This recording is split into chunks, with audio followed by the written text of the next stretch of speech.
This UCSD TV program is a presentation of University of California Television for educational and non-commercial use only.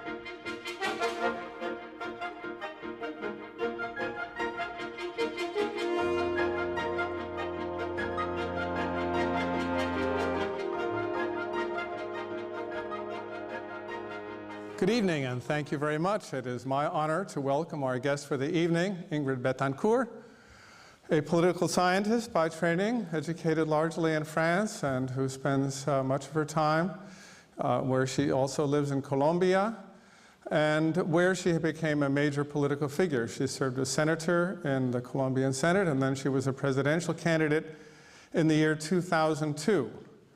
It was during the course of that candidacy and that campaign that she was captured by the Fuerzas Armadas Revolucionarias de Colombia, the so-called FARC, on February 23, 2002, and held in captivity for more than 6.5 years until the 2nd of July, 2008, when she was rescued in a daring raid. She has written for us a memoir called Even Silence Has Its End that is harrowing as a description of her experience in the Colombian jungle held by this terrorist group, the FARC. It is powerful in its detail. It's extremely carefully written. It brings you into the selva, into the Colombian jungle with her, with all of the horror and the terror and the danger and the fears and the ambiguities of that experience. It is a book that comes across on many different levels. It is a personal account. It is a psychological and sociological analysis. It is a political document in ways. It is fraught with ambiguities and tensions, the deplorable conditions under which she lived in the selva, and yet the beauty, the natural beauty of some elements of the Colombian jungle, the kind of ambivalence in relations with her fellow captives, and in some ways with her captors as well, the contradictions and the complications of living under such unusual circumstances for such an extended period of time. One prominent reviewer has likened this book to Alexander Solzhenitsyn's Gulag Archipelago and said that it really stands apart as an account of the kinds of experiences that can occur under political captivity in modern times. Her book has now reached the New York Times bestseller list as hardcover nonfiction.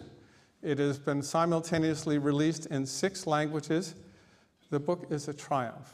Ingrid Betancourt, welcome to the University of California, San Diego, and thank you for coming for this evening. This is a triumph. Now let me ask you first, why did you write this book? I don't mean just why did you write a book? Why did you write this book in the personal way that you did write this book? Well, I think when I was in the jungle, I was aware that once I would be out, it would be very difficult for people to understand what we had lived. And I didn't want to give an abstract testimony of what we had gone through, in the sense that, of course, you can put adjectives and say it was horrible, it was hard, it was painful, but I thought that it was important for people to just be there. I wanted people to be there with me. The problem is that when I arrived back to freedom, I couldn't talk about it. I just couldn't say a word. I was with my children, with my mother, and I could see that they wanted to know, and I wanted to tell them, and I just couldn't. I was, the emotion, and still the emotion is very vivid in me, and sometimes I cannot control my emotions, but that let's say that first year it was impossible for me to just talk about what had happened. So I think it was a mix of reasons. It was first the need of giving testimony, the need of just sharing with my family what had happened, and also the impression that I needed to transform those years that I had lost, in a way, in something that wasn't a negative thing in my life, that I could just put it into something positive. Was it hard to write? Was it hard and difficult to relive all of those moments of such terror and fear and anxiety? It must have been very difficult, to almost like going back into the jungle again. It was very, very hard. Very, very, very hard. I mean, I didn't realize how hard it was on me until the first week I began writing.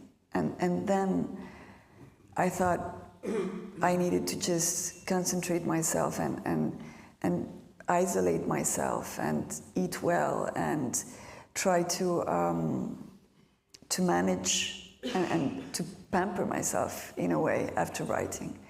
I wrote in a place where it was exactly the opposite of a jungle. It was in the mountains, and I began in February, so it was white with snow, and I needed that because once I finished my day of writing, I needed to just look through the window and see that I was in someplace else.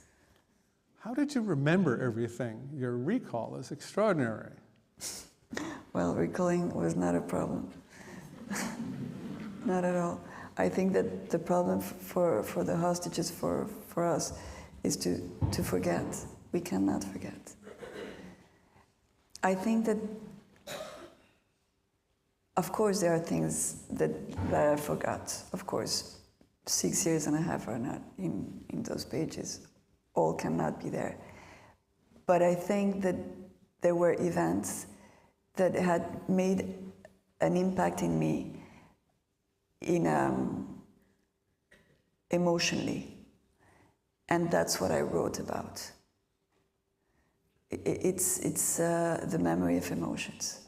Which episodes, or was there one episode or recollection that was especially difficult to live through? Well, the first chapter was very difficult to write. Because emotionally, I remember I thought, well, I had done a list of situations and things that I remember that I thought had to be in the book. And I thought, well, if I can write about this, then I can write about everything. So that was the hardest to write, that first chapter. So the book is not chronological at all. It's also emotional. It's how it was coming. Did you feel liberated when it was done? Was it therapeutic in a way for you?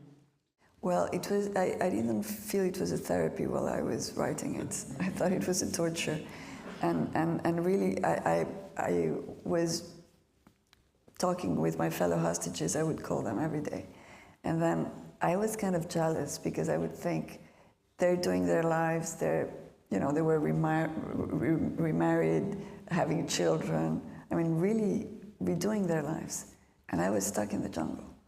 So I was like, I don't think this is really good. I had help though, and the analysis is important. So I think that now, yes, I'm liberated, and I think that now it really was a therapy. Now that I've finished. The title refers to silence coming to an end. At one point in the book, one of your captors counsels you and says, you better keep silent if you want to survive here. So there are different kinds of silences that you had endured during this period of time. Did writing the book end all of them? I mean, self-imposed silences as well as ones imposed by your captors and imposed by other situations? Well, when silence is an option, and it's the best option, silence is great. But when silence is an order and it's imposed, it's similar as dying, in a way. I mean, we are beings of communication. That's what we are. We are the relationship we have with our surrounding, and also the relationship we have with ourselves, but it has to be balanced. And when, by an order, they cut you from expressing yourself, that's very difficult. For me, the title has several meanings. It was first, it's a poem of Neruda, and it's a beautiful poem of Neruda, which actually talks about him talking about what will happen to him after his death.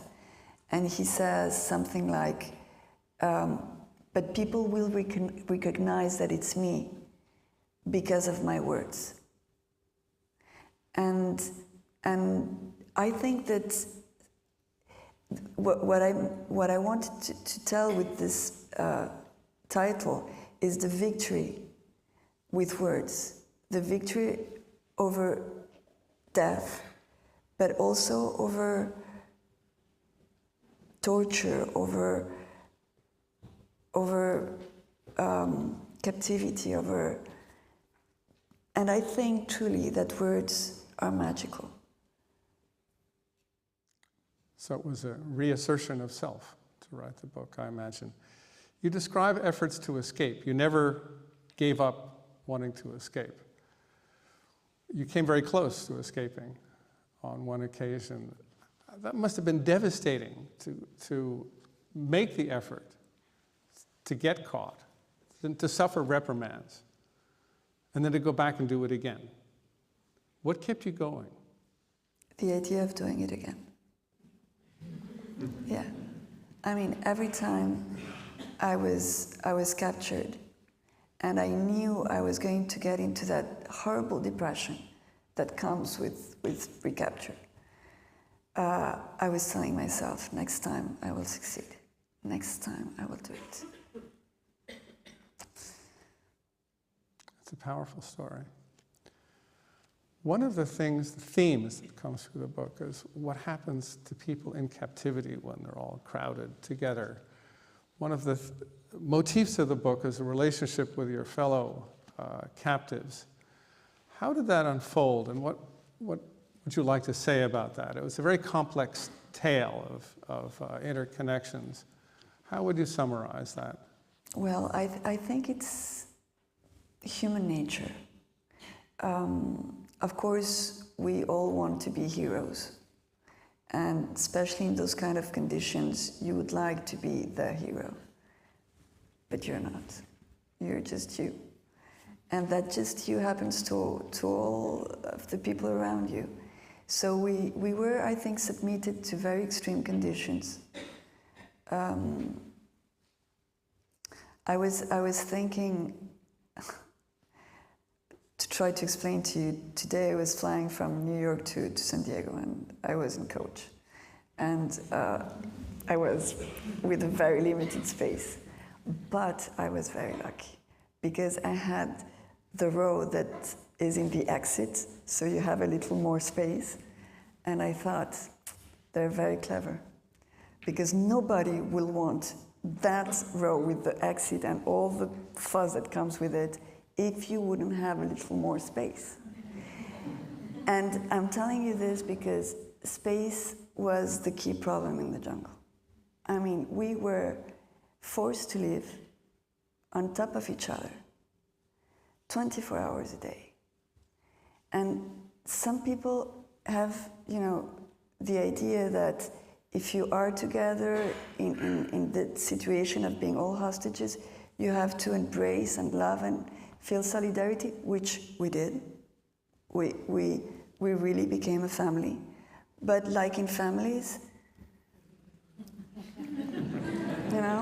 if the guy coughs when you're trying to sleep, if they snore, those kind of things happen in real life, and in captivity, much more.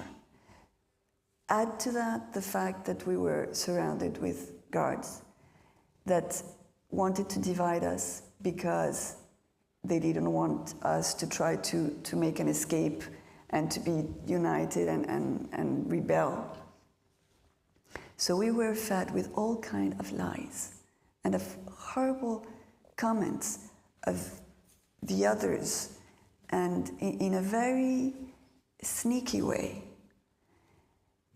And we knew that. The incredible thing is that we knew that we were manipulated.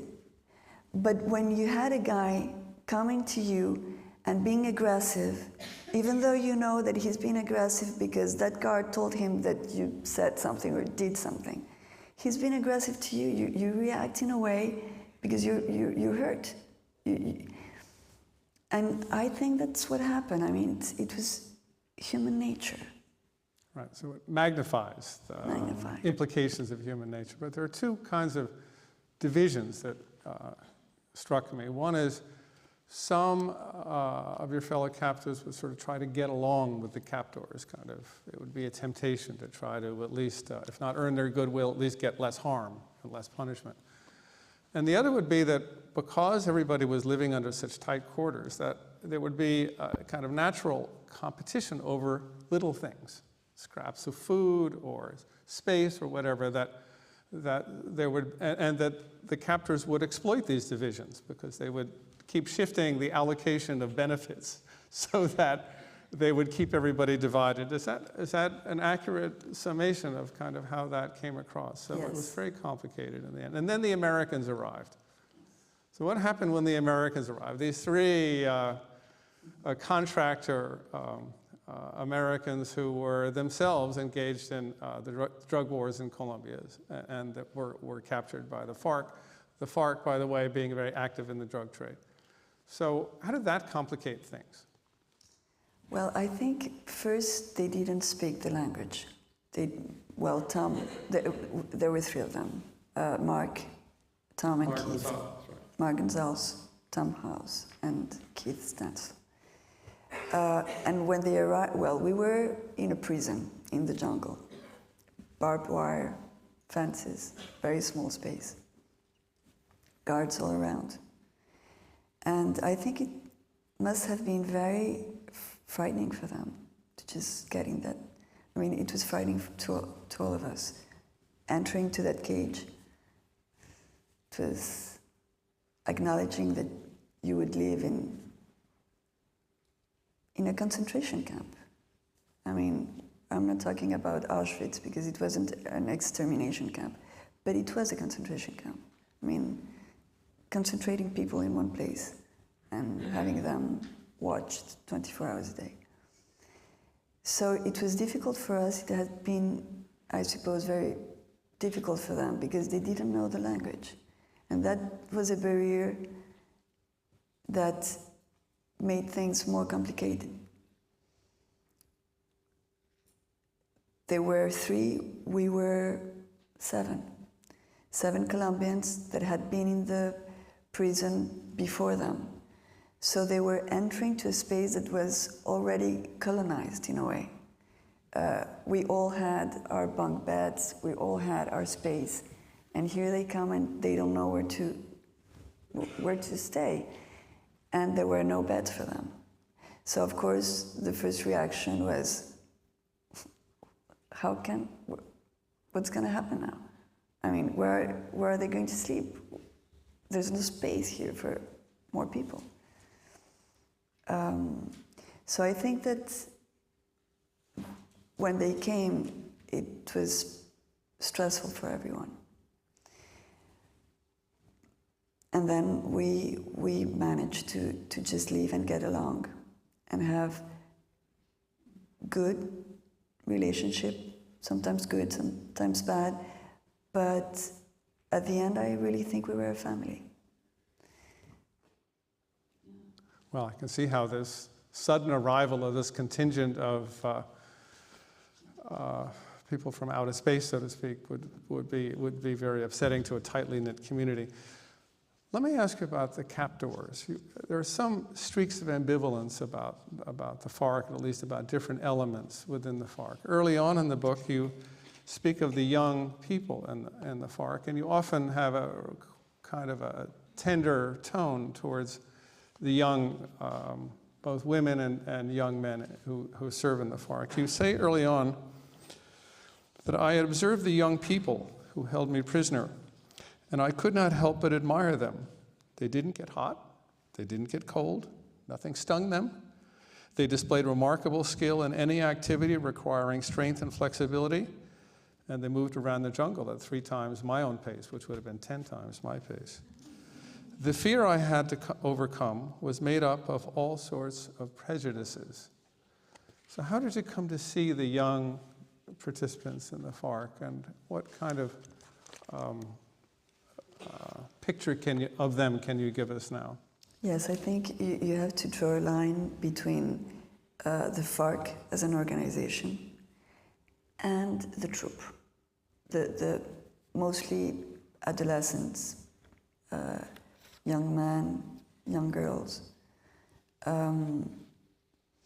Because the reason why they end as guerrilleros is the drama of their life. I mean, they are mostly peasants that had been living in the jungle. And in the jungle, the only thing that grows is coca, because it's the only thing that is valuable enough to be taken by plane and export.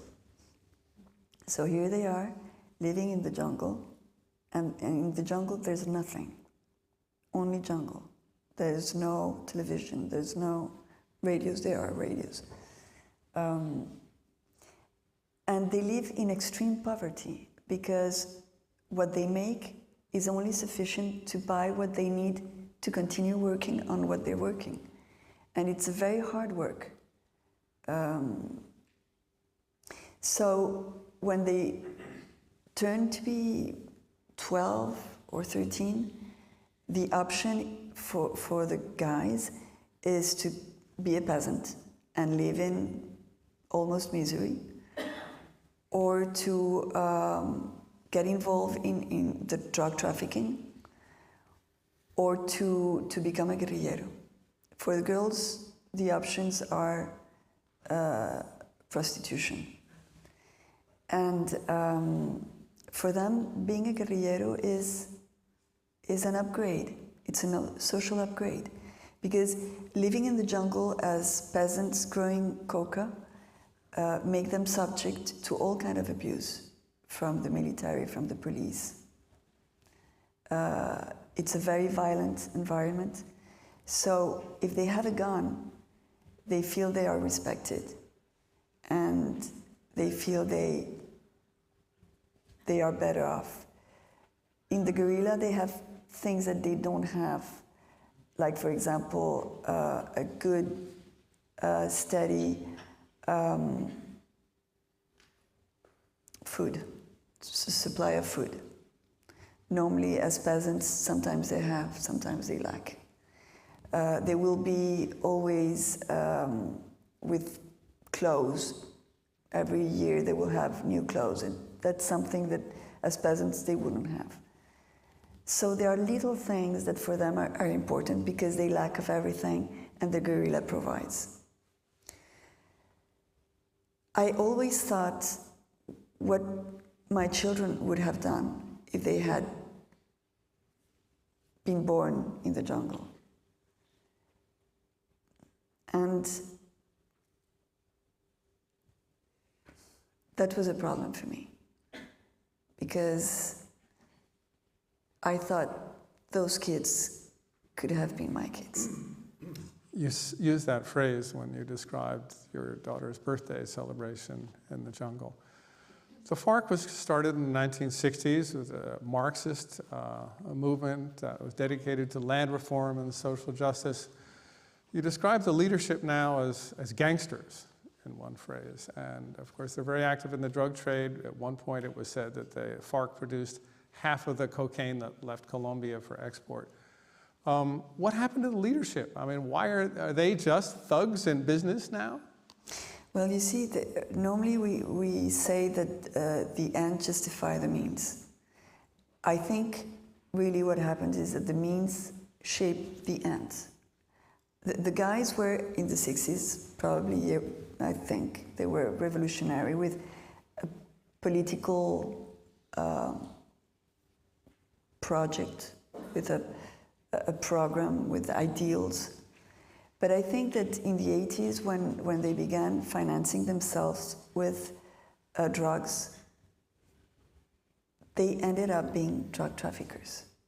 And it shows in the way they behave.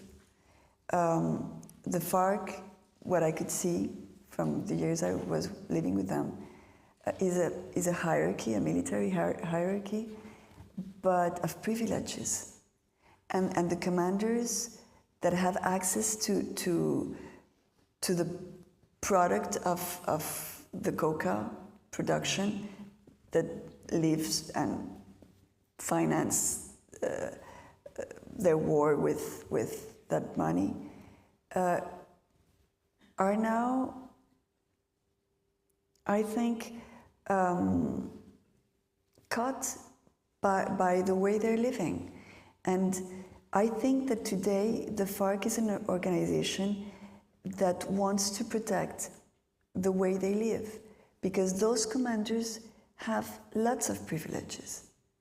And I don't think that even getting the power in Colombia would give them as much as they have as individuals in that organization and with that financing. It's not only the money, it's the power over the people in the territory that they dominate. And that feeling of power is something that changes the mind of people. I don't think those guys today would be willing to sign a peace agreement, because a peace agreement wouldn't give them anything better than what they have.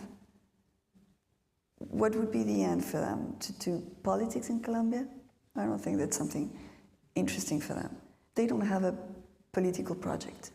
I try to talk about politics with them, and even with the commanders, and they just don't, they're not curious about how make the things work better in Colombia.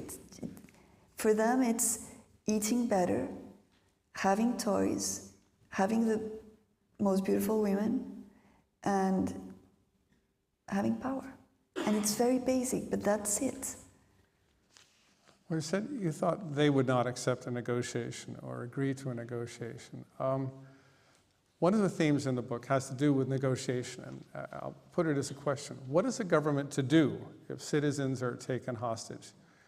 If it negotiates, then it is said, provides an incentive for more hostage taking, because then there will be more release or exchanges and more benefits. If they don't, of course, the hostages remain hostages. This is obviously a great dilemma. What should a government do? And how did the Uribe government respond to this situation? And whatever the Uribe government did, do you think the FARC would have agreed to some settlement? Okay, of course, the way I will answer this question is very biased. I mean, I think that when a government faces a hostage problem, they have to get the hostage out, no matter what. I mean, it's a problem of the social contract. When you accept to live in a country under a state with laws and rules and things, and you pay your taxes, the deal is that you will be protected. That's why there is a state. If you're not protected, then the contract is over. So you need that protection. And the responsibility for the government is to have you back. And safe. So that means that my first option would be negotiating. Because for me, negotiating is, you have to negotiate to have your people back. It doesn't mean that you won't confront the kidnappers with all the force you can. And because once you have your hostage back, you need to put those people in jail. So I don't see the contradiction. Sometimes they tell you you cannot negotiate because it will be an incentive for wrong. The incentive for is the impunity. That's the incentive to doing it again. It's not having hostages. Now, that's theory. In practice, in Colombia, I think that the guerrilla came to a point where they didn't want to negotiate us. So even if the government would have wanted, which he didn't, I don't think the guerrilla would negotiate us, because for them it came to a stage where having us as hostages, as trophies, as instruments for their propaganda was more important than negotiating us for what they were telling everybody they wanted to negotiate us, which was trading us for guerrillas caught in jail. I think Uribe did a smart thing, in the sense that, well, I wish he would have done it before, of course. 6.5 years was very, very long. But they come up with this operation, which was incredible. It was a perfect operation. In the sense, what is incredible in that operation is that it didn't put the hostage at risk. And it was a very difficult equation to solve. How to get there, how to bring us back without putting the hostage lives at risk. And I think that really the soldiers that came to rescue us are the heroes of modern times, because they were the only ones that were risking something in that operation. Right, this is known as Operation Checkmate. It's the operation that liberated prisoners in July of 2008.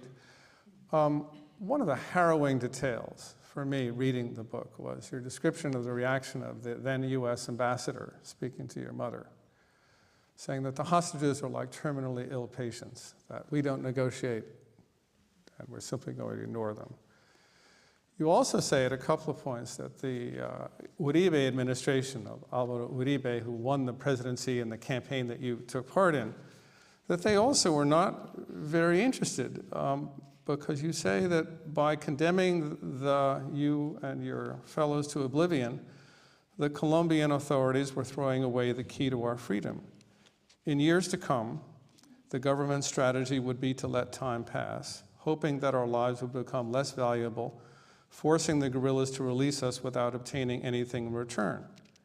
We were being given the heaviest sentence that could be inflicted on a human being, that of not knowing when our captivity was end and the future was dead. And you at another point say the Colombian establishment wouldn't lift a finger. Is that because of you? Because you were a whistleblower and you were an opposition politician, or because this was the strategy to simply devalue the hostages as a group until finally something would happen? Do you really think that's what they were thinking? Yes, I truly believe that. Okay.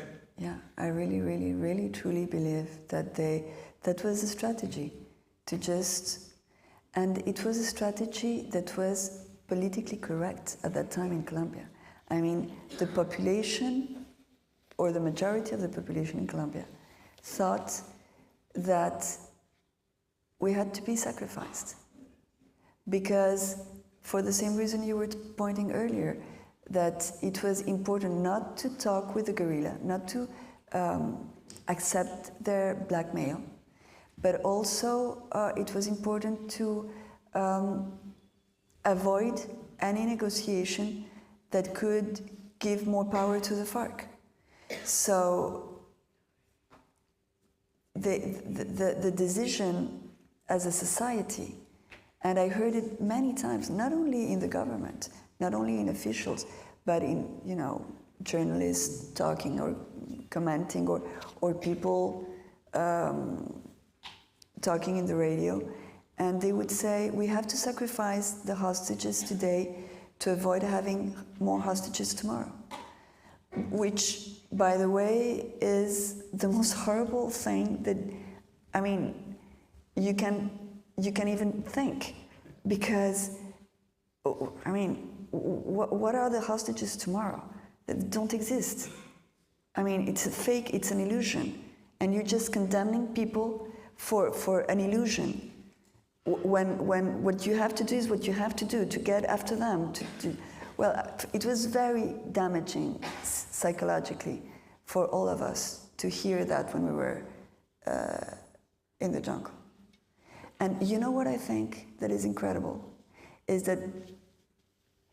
that sometimes I think that the FARC is really, really the yin and the yang of Colombian society. Because after a while, they were all thinking the same thing. I mean, the FARC didn't want to negotiate us because we were the trophy. And the government didn't want to negotiate us because whatever reason they had. And the society didn't want to negotiate us because all the reason they had. So there was no option for us. And I would guess also that because there was a logic, however perverse to this situation, would be even more devastating, because you couldn't just say everybody was crazy. Everybody had a logic behind their position. It was a very inhumane logic.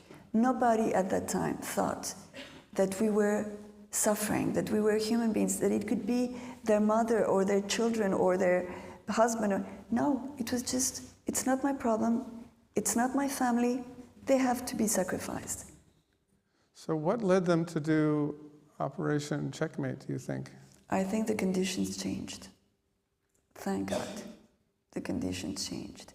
And I think that this game that we're playing just, you know, the first thing that changed was the pressure of the public opinion. Little by little, people, because it was so long, that people began thinking, wow, are they still alive? I mean, there was this kind of, you know, we had forgot them for 4 years. Are they still alive? And then there was this pressure in Europe, you know, all the time. People manifesting and gaining support. And then Chavez came in the picture. Hugo Chavez came in the picture. And he said, okay, I want to help, I want to do something for the hostages. And I think that Uribe, because he knew the FARC didn't want to negotiate, none of us, he might have thought, this is speculation, mere speculation, excuse me, because I don't know if this is true or not. But that's what I have in my mind. I suppose that perhaps Uribe thought, let's permit Chavez, he will burn himself in this horrible mess. He will do something, but I mean, he will burn. But Chavez had contacts with the FARC, and he could do the thing. And then he liberated first 3 of us, Clara, Consuelo, and the baby. And then 5 of us. And then I think it became a problem, a political problem, because what if Chavez could succeed in liberating all the hostages, and especially the Americans?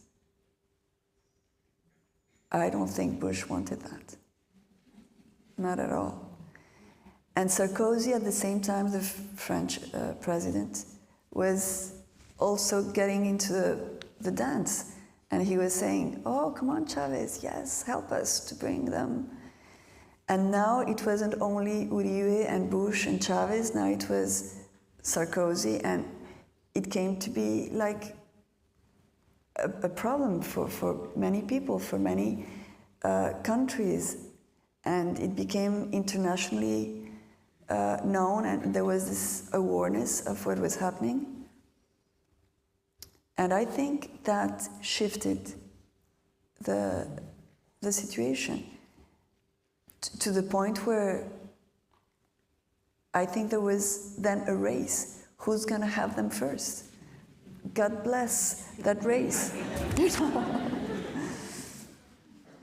Did this whole experience change your politics? I mean, did you say at some point that, you began to appreciate the military more, because after all, they were more or less on your side at that point? And I wonder if any of these other dynamics had an effect on your own political views? Yes, of course. To the point that I don't want to get into politics anymore. So it really affected me a lot. Yes, I have another way. Let's say that my analysis of what happens in Colombia is different, very different from when I was campaigning. And I think that God, I believe in God, so God does things right, because I think that I'm so glad that Uribe won that presidency and it wasn't me, because I think that he was right, in the sense that the only way to confront these guys was with the military. One of the other relationships that's interesting in the book is your relationship with yourself. You struggled with yourself, you analyzed yourself, you discovered or rediscovered religious faith, and you spoke often of changing your person, or having to change your person. As you look back on that, can you tell us more about those alterations? You speak of the need for humility. You at one point say God wasn't ready for you to have freedom because he or she had more in store for you. That's heavy stuff. Yeah, I thought it was heavy. You thought it was heavy then? Yeah. Well, I think that abduction is a situation where you lose your identity. Without freedom, you just lose your compass. Because we are the choices we make. And once we cannot make any choice of daily things, then the question is, who am I? What's the rest of me? What is left of me if I cannot decide even to whom I speak, or what I eat, or when I go to sleep, or when I wake up? I mean, we make constant decisions, small decisions all the time, and that's shaping the way we are. It's how we are. Once you don't have that, you lose who you are. So, of course, for me, the question was to answer that question. Now that I don't have anything, now that I've lost everything. I remember vividly the moment I was in this new site, and they had chained me by the neck to a tree. That was the usual. It had been going on for 3 years. And my companions were under a tent. And there was this powerful tropical storm. And I asked if I could just shelter with my companions under the tent. And the commander denied my request. And then I was there waiting for, the rain to stop. And I was cold, and I was, of course, feeling very, very bad. And then I wanted to go to the toilet, which, of course, in the jungle, there's no toilets. But at least you can go behind a tree and do what you have to do without everybody looking at you. And when I asked, the guard told me that I had to do whatever I had to do in front of him and in front of everybody. That was very, very hard, because it comes to a point where you don't really control your body needs. And it was very humiliating. And I thought, okay, I've lost everything, everything.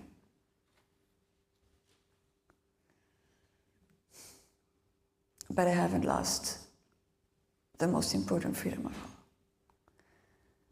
which is to decide what kind of person I want to be. And I won't be what they want me to be. It was very rebellious, but it was my answer. And one of the things I didn't want to be was a woman filled with hatred, because I could see what hatred had done on them, and I didn't want to become like that. I had this, I had been with many groups in the jungle, different groups of adolescents that shifted. And the very curious thing was that they all had the same pattern of behavior. It always was the same. It didn't, regardless of the conditions we had or how big the group of hostage was or whatever, the pattern was always the same. They would begin when they would come, and the first time we would meet, they would be respectful and kind sometimes, and trying to be helpful and decent. But as the weeks would go by, you could just see the degradation of the behavior. And it would come to a point where those children would become monsters. Sadistic behaviors, cruel, humiliating. And I would have the most hard time to just remember how they were at the beginning, because they were so nice at the beginning and so horrible afterwards. So I had to think, what happens? Why is it always the same thing that happens? What am I doing wrong? Is me that is triggering this kind of reaction, or what is happening here? And then I come to the conclusion that when some conditions were met, the cruel thing in you, because I really think that in each human being there is a good and a bad, and we all have it inside. But the bad is controlled. It's like with a padlock.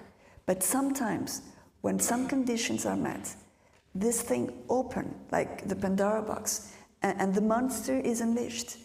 And it could happen to all of us. And what are those conditions? Because I think that's something we should, be aware. When you have more power than somebody else, it could be authority or physical power. In this case, they were armed.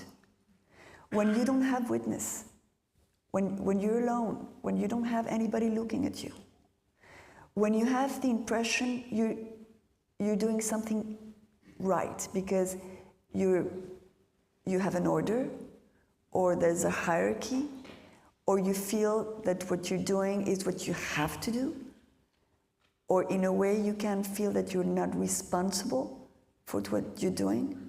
And when you have peer pressure, when you think that people are expecting from you a behavior, then you can become a monster. You can turn yourself into a horrible person. And I think that this is something that doesn't happen only in the jungle. It happens in the families.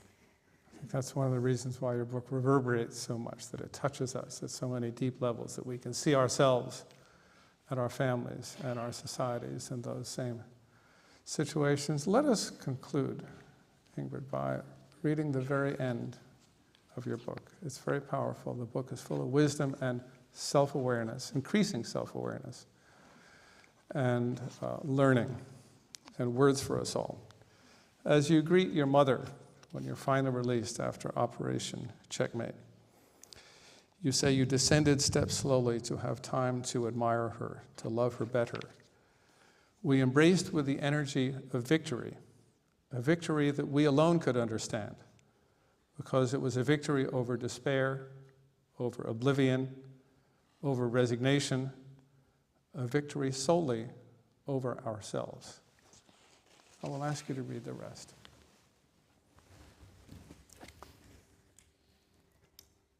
My companions, too, had disembarked. We looked forward with our arms around each other's shoulders, as happy as children on clouds. I felt with a shiver that everything was new. Everything was dense and weightless at the same time.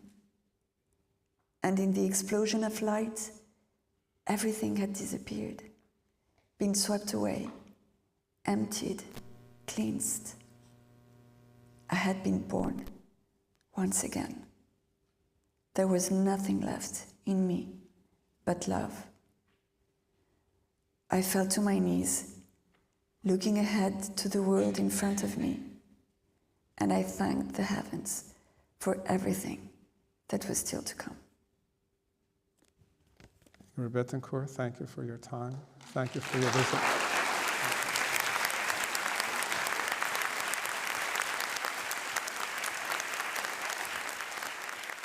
There's several questions about children and young people. As you perhaps see young people in the audience or speak to young people in general and think of your own children living in the world in which they will be living, what would be your most crucial advice, most essential advice to young people about managing and surviving and improving the world in which we live? Wow, tough question.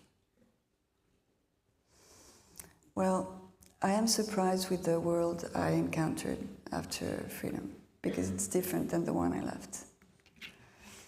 And there are things that I don't like too much about this world. I think we have become, with all those little toys that we have, very distracted on things that are not important. We have lots of toys, and we spend lots of time in exposing ourselves to the others, in selling ourselves, in presenting ourselves. My advice would be not to lose the contact with your soul. I think there's a discipline that is a good one, which is to devote some time during the day to think about our emotions, about our attitudes, about our feelings, and to try to tune them with the image we have of ourselves. Because sometimes we don't act as we should. And sometimes we don't want to see that we're not proud of how we act. And I think that if we do it on a daily basis, it helps. Because the tuning with the soul is in details. It's not in the big decisions. It's not in who I'm gonna marry or what is my career gonna be. The relationship with the soul is in, did I say thank you enough? Did I pay attention to the person that needed me to listen to her? Did I was generous of my time or of my space? Little things, especially with the ones we love, that are always at the end of our list. That would be my advice. Thank you very much.